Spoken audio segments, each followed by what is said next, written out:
Hello, thank you for being with us today at LibFest, the online book fair. I am Iuliana Răducan, the manager of the publishing house Creator, and I'm very glad that my guests for this event are Dr. Jenna Macciochi, the author of Immunity, and Sever Gulea, junior psychiatrist.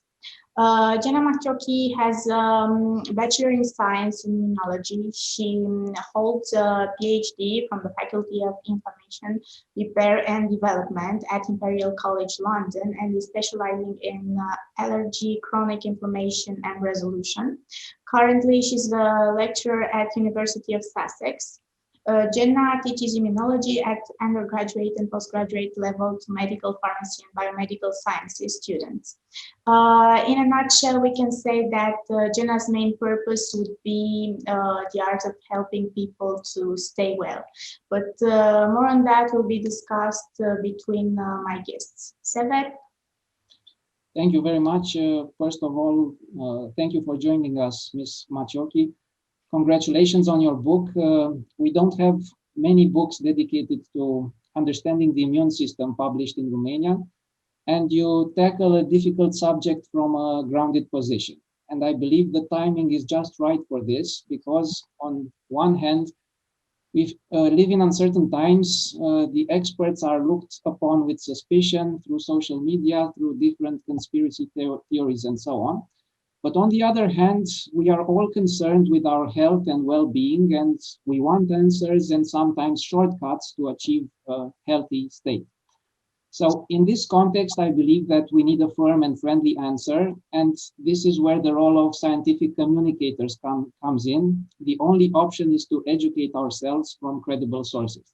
And I believe that your book does that. It explains, it debunks myths, it manages expectations, and it offers practical advice as well, all based on scientific research. In your book, you discuss the underestimated role of the immune system, and then you discuss how this connects with our longevity, general health, and well-being per se. You also discuss what we can do in regards to how we eat, how we sleep, how we practice physical activity in order to give the immune system the optimal condition to do its work.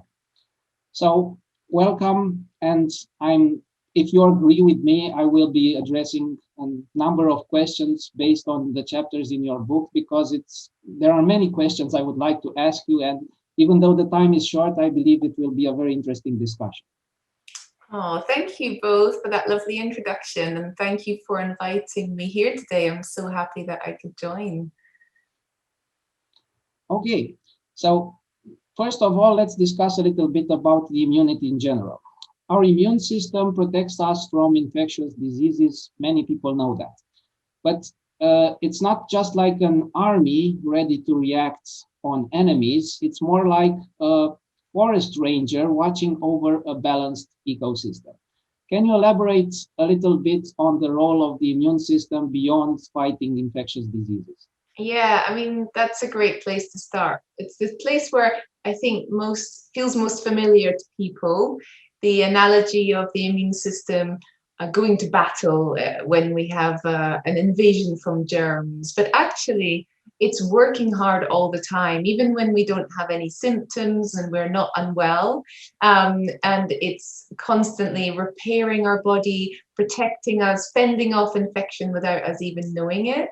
And it's half of our immune system is actually controlling the other half. So we have to have this balance that one part is turning it off, and that off switch is just as important as turning it on. I think that's something that was largely overlooked when I was researching the book. Okay, and there is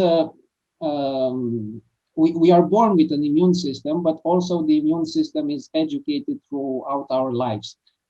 Is it grounded to say that some people are born healthier and more resistant to diseases than others? And I ask you this question because you discuss about our immune signature, the fact that each immune system is unique by itself. So is it right to compare and to ask ourselves, okay, why my friend or my brother experiences 3 colds per season, and I only experienced 1 cold in my entire life, and so on?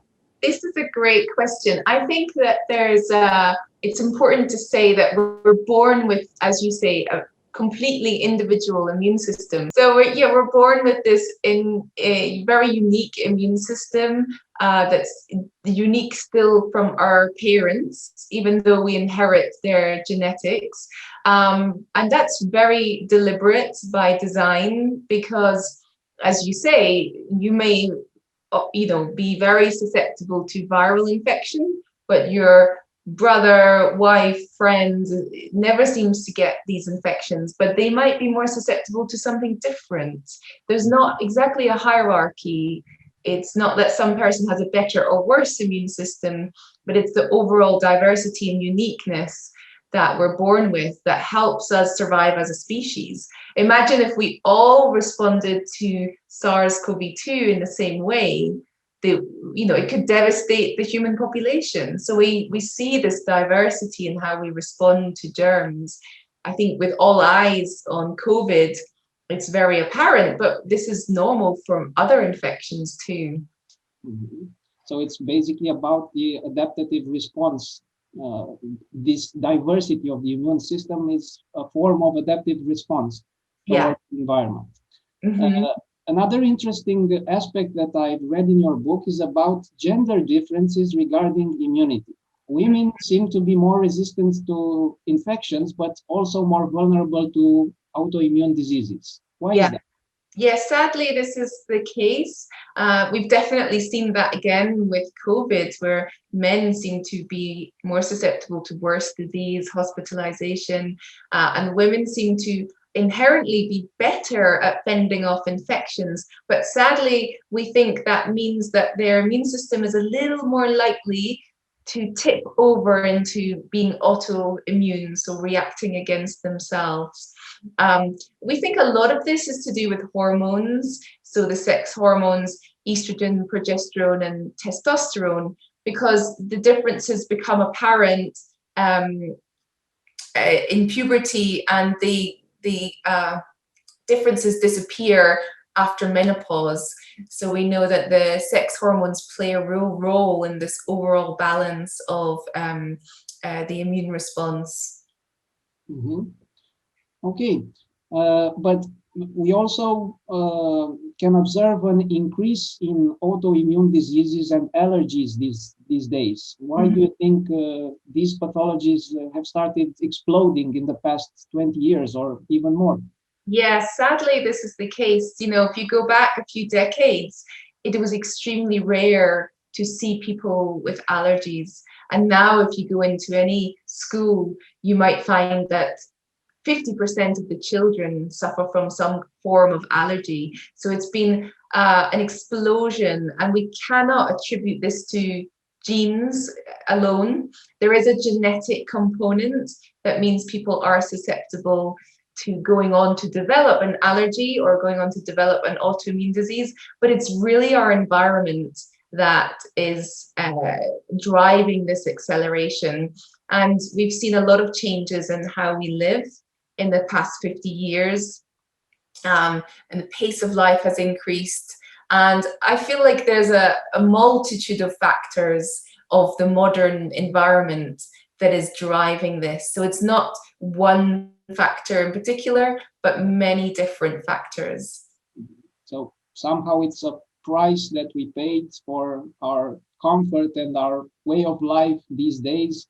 Everything has a price in the end. Mm-hmm.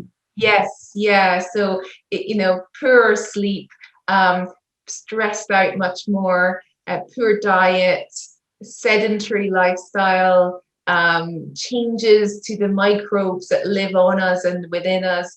These are all the sort of key drivers of this general immune deregulation that presents itself as allergies or autoimmune diseases. You've just mentioned it before, that the fact that we don't get enough sleep can damage our immune system. What does that do if we don't get 7 or 8 hours of sleep per day? And is napping okay if we try to compensate? Okay, I sleep 6 hours or 5 hours per night, but then I will sleep another hour in the afternoon, can that resolve our problem? That's a great question. I'm sure we all are guilty of those moments where we choose to get less sleep because we want to do something in the evening, like watch a TV show or call our friends or do some activity. And I think humans are the only species that deliberately avoid sleep and end up with less sleep. I think there's no magic number, but we need to think about quality and quantity. So waking up feeling refreshed is a good indicator that you've had enough quality and quantity sleep.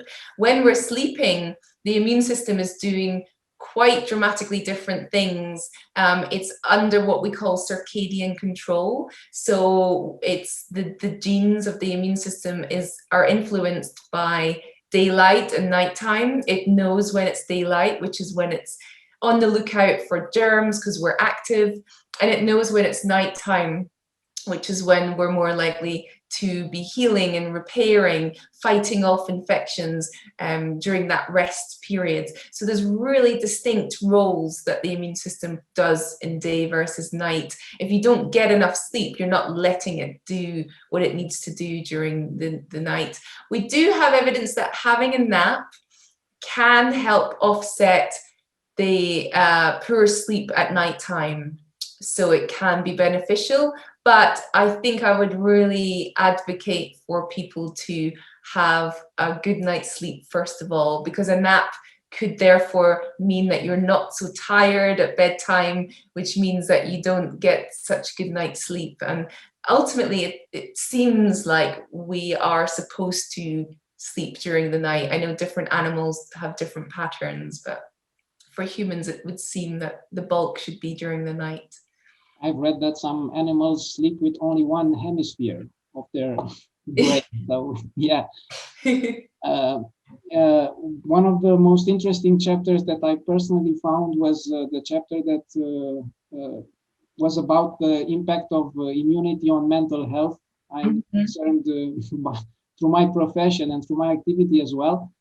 And I'm interested in asking you, and I believe it is a general interest as well, being happy or sad impacts the immune system and how?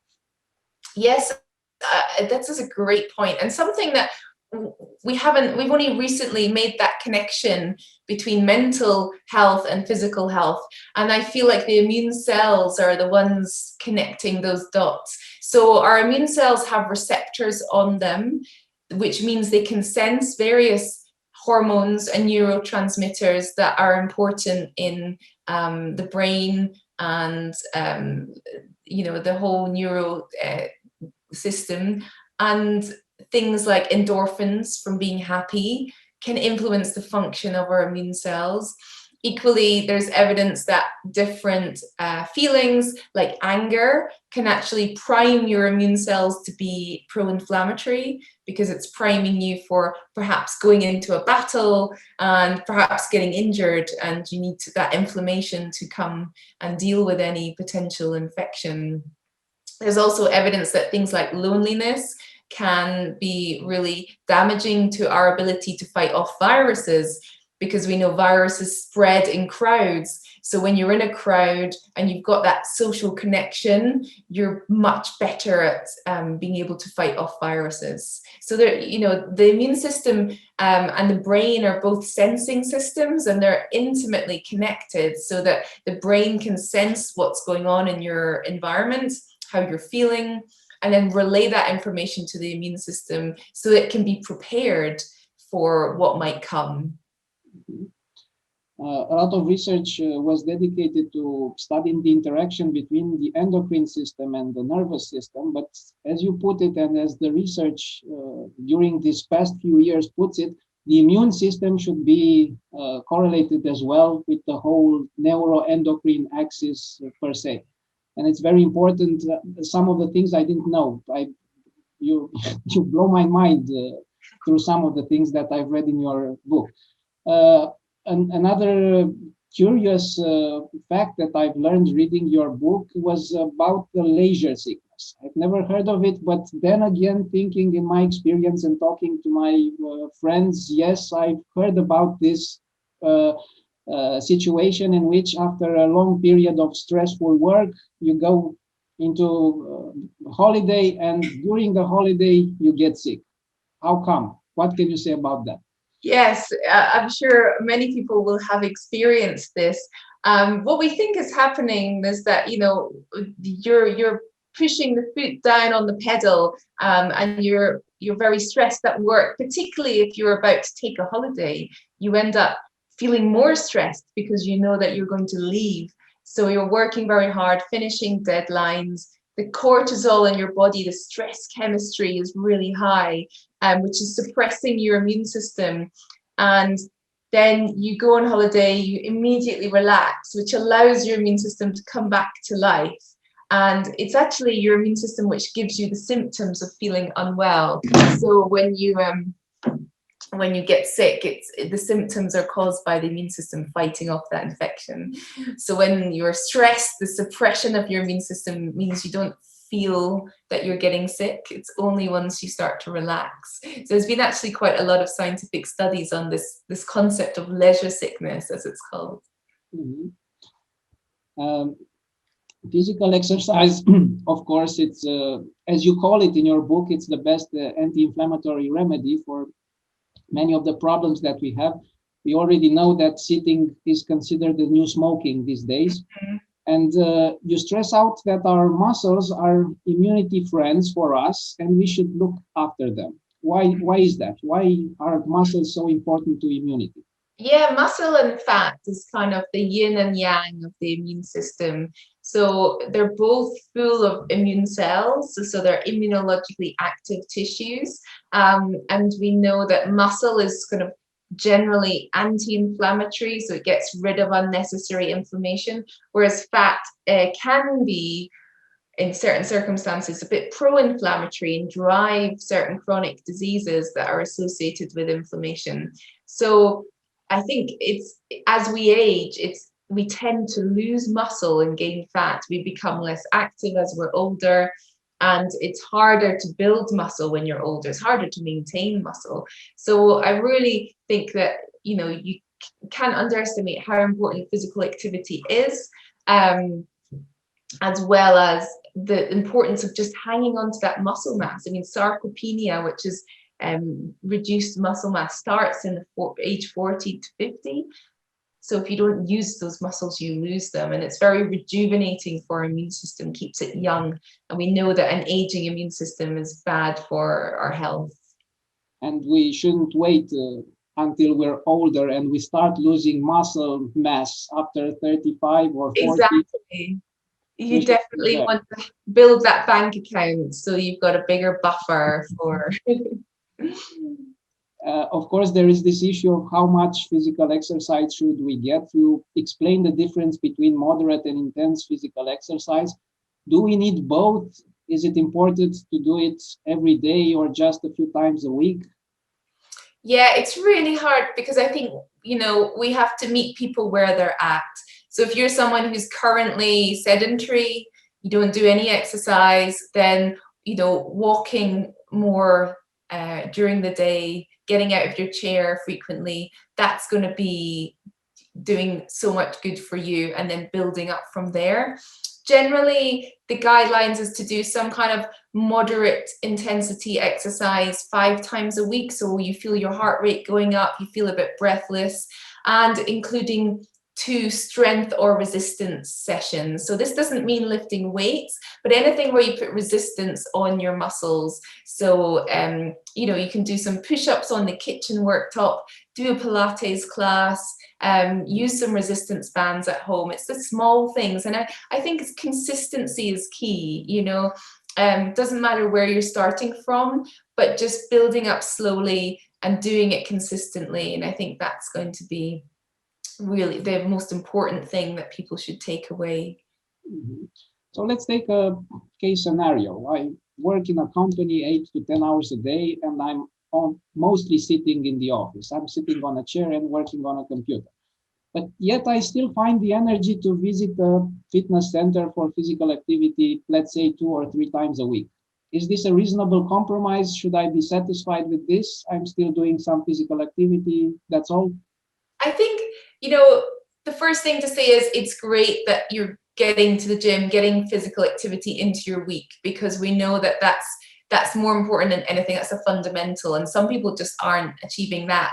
But the other thing to know is that long periods of sitting and sedentary behavior are more damaging, perhaps. So the next sort of focus should be to break up those long periods of sitting, setting a timer so you know when to get out of your chair, and trying to change up your daily routines so that you are not sitting for prolonged time. I think it's probably should be prioritized over things like the gym. Mm-hmm. I've read in your book, and I didn't know about this trend in the Western Europe. Probably it's becoming available in Romania as well. People decorating their houses without chairs in order to sit and lift up every 5 or 10 minutes, or for every purpose. Yeah. There shouldn't be too much sitting, even though it looks kind of uncomfortable just to sit on the floor. But it was very interesting. Yeah. We try to set a habit and to focus on a certain mindset of doing it. I think, you know, there are some studies where they look at certain tribes in Africa, and they monitored their activity levels, and they found that actually they spend the same amount of time as people in the UK or America in a resting position. So they're not more active, but when they were resting, they were not sitting slumped on a sofa. They were squatting or sitting on the ground. And what you notice is that when you sit on the floor or you squat, you move all the time because you can't sit statically for too long. And so it's active sitting. It's also important for joint health, because it keeps your joints open, your spine elongated, and that helps you as you get older to stay mobile. And if you're not mobile, then you lose muscle mass. So it's kind of offsetting that negative cycle. Mm-hmm. Active sitting, an amazing concept, I must say. Of course, one of the key elements in maintaining a strong immunity is, of course, how we eat. And this is a very debatable and exposed to controversy, a subject that is hard to discuss, of course. And you approach it with precaution, and I like that. But of course, we have to discuss it as well. I understand from your book that, of course, there is no simple recipe to finding an adequate nutrition recipe in order to maintain our immunity. This is one of the most important and misunderstood subjects, I believe. People still believe there are superfoods which strengthen our immune system, and the supplement industry is growing fast. Mm-hmm. And it's complicated for everyone to find their way in this context. First of all, what we eat is important, and of course, how we eat is important. But as you say, in regard to what we eat, we risk closing ourselves in some kind of nutritional prisons sometimes, because we're so obsessed about ingredients and so on. So let me ask it directly. Is there anything as a favorable diet for immunity? Yes, I think that is a great question. I don't know if I can give a simple answer. But then to say there is no one single food or group of foods or supplements that is going to be the magic bullet to your immune system. What is going to work is having an overall pattern of a healthy, balanced diet, and the consistency of eating that way most of the time means that if you go and have an ultra-processed junk food meal, it's not going to be so damaging on your body because most of the time you're eating well. And when I say diet pattern, it's I guess one example is the Mediterranean diet, which is very well studied. It's not the only option, but we're talking about more traditional diet patterns healthy sources of protein, cooking from the whole food rather than choosing processed foods, getting plenty of fiber, getting plenty of diversity of fresh produce, and minimizing things like saturated fat, and over-consuming calories. And we know it's easy to over-consume calories in foods that are too salty, too fatty, too sweet, too tasty. So it's what you do most of the time. It's not the one supplement that you take and expect, you know, life-changing results. So it's about creating certain habits in the end. Yeah. And, it's not about obsessing over what's written on the food packaging and all the ingredients and so on. But do we need dietary supplements? Let's take another case scenario. It's the cold season, so I'll go grab my vitamin C and the Echinaxea, and I'll have a teaspoon of honey every day.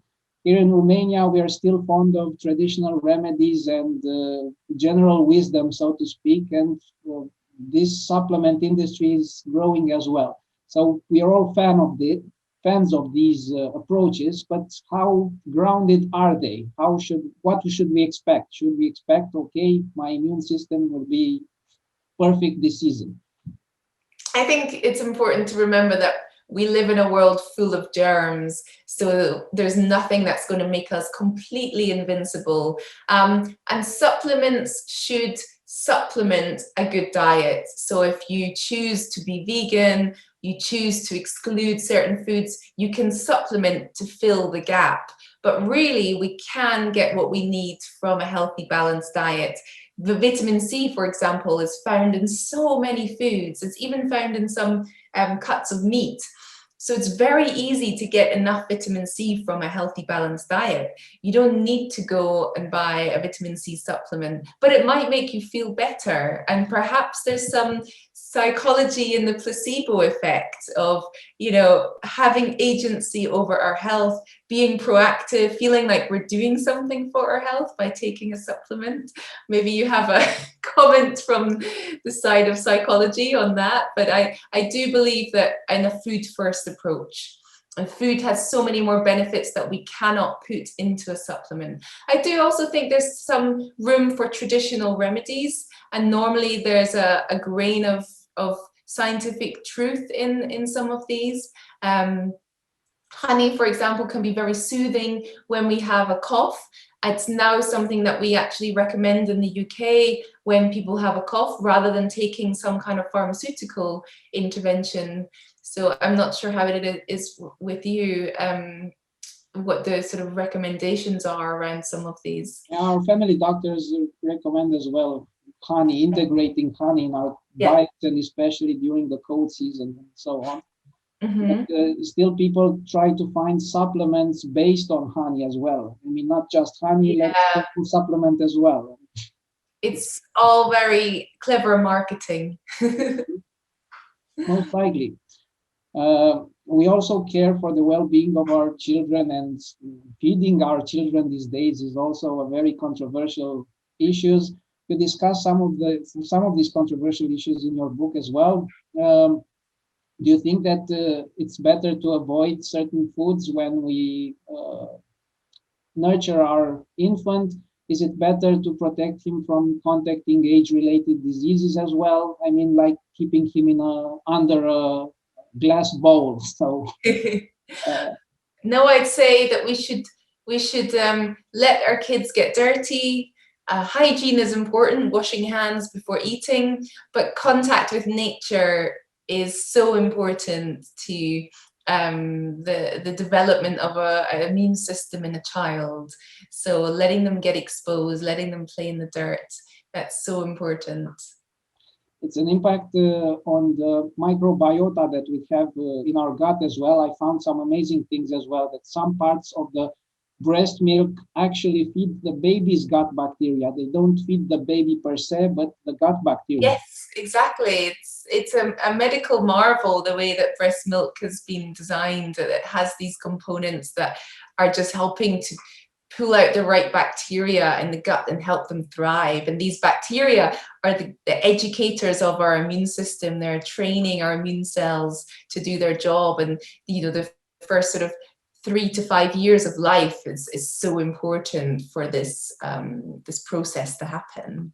And as well, eating bioorganic food is important not only for its nutritional value, but also for our gut bacteria as well.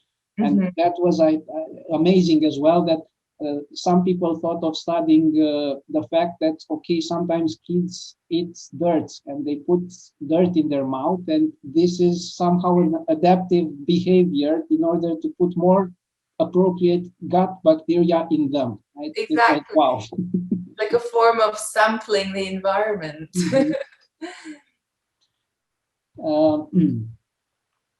So, of course, these times, as I said, are quite controversial, and living during these pandemic times has been hard for all of us. So somehow in the end, I would like to ask you, what kind of habits should we build for an optimal experience for our immune system during these pandemic times, given the fact that there are some kind of restrictions and we have a certain degree of vulnerability? What can we do as a whole? I mean, how we eat, how we sleep, how we move, all of this, how should be integrated during these pandemic times? Yeah, it's not easy. And a lot of surveys are showing that, you know, the pandemic is taking its toll on people emotionally, mentally, physically. So I think that self-compassion is really important, because we know that actually being self-compassionate is important for your immune system. It has beneficial, measurable effects on your immune function. And just knowing that you're doing what you can within the realms of what you can control. So it's the consistency, trying to get out for a walk every day, trying to move your body every day, trying to not overindulge in foods that are not going to serve you well, trying to implement small stress release habits, finding ways to switch off, reminding yourself that, you know, it's maybe as important to take 20 minutes for exercise as it is to take 20 minutes for your mental well-being, you know, getting a healthy sleep rhythm in place. And it's not about trying to do all of those things perfectly all at once, but about trying to do what you can as consistently as you can, and knowing that actually it's the long-term pursuit of health that we should be aiming for. There's very few quick fixes when it comes to the immune system, but there's a lot of utility in working on the long game. So when should we expect results if we try to manage these certain healthy habits, so to speak? Well, exactly. There's actually measurable results that can be seen in a number of weeks if people are having this kind of 360 approach to their diet and lifestyle. But the real benefit comes from, you know, minimizing your risk of chronic disease, which are now the biggest killers worldwide.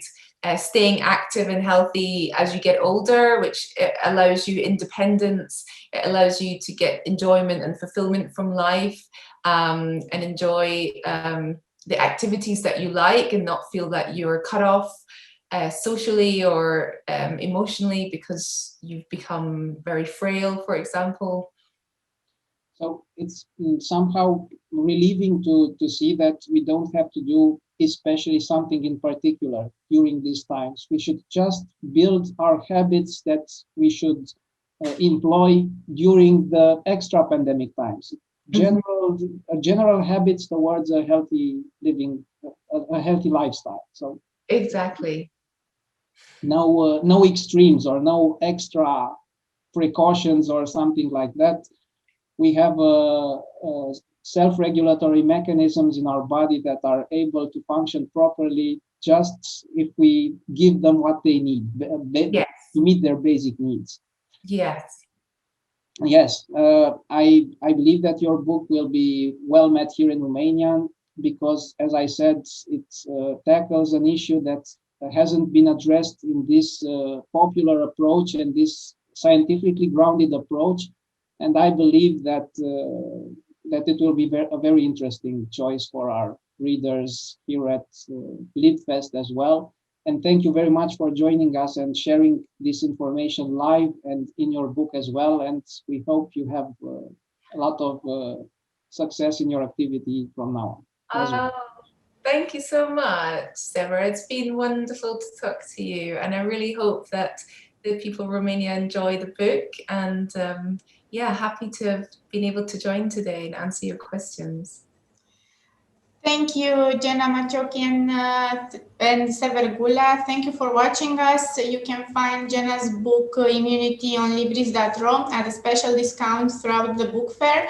I invite you to watch the other events at LibFest. Have a nice day.